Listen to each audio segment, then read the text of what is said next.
নমস্কার বন্ধুরা, কবিগুরুকে তারই লেখার মাধ্যমে স্মরণ এবং শ্রদ্ধা জানানো আজ আমার উদ্দেশ্য নয়। আজ তাকে বরণ করে নিচ্ছি এক প্রান্তিক মানুষের ভাষায়। কল্যাণ দাশগুপ্তর লেখা বুকের সিন্ধুকে। তোমার কি হাল হইল গো ঠাকুর? তোমার ভাষা নিয়ে লোকে নতুন সুরে গান করছে, তোমার কবিতার সঙ্গে নাচ গান হয়েছে, ঢাক ঢোল কারা নাকারা গিটার মিটার বাজাইছে দামাদাম ধামাধাম।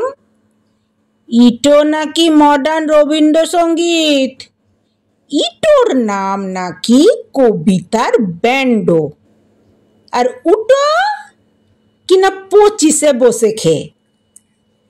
একবার দিনু ভট্টাচার্যকে বললেছিলাম, হে তোমরা তো গান টান গাও, তাই এটা হচ্ছে কি? দিনু বললেছিল কপিরাইট উঠে গেছে, এখন ওই প্যান প্যান সুরে না গাইলেও চলবে।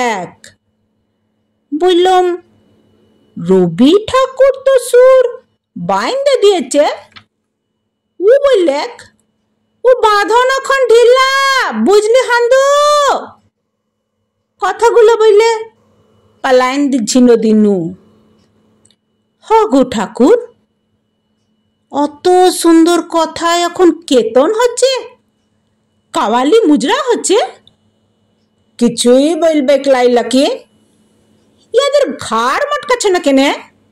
সবাই চিচ্চায়ে মরছে, চলবে ক্লাই।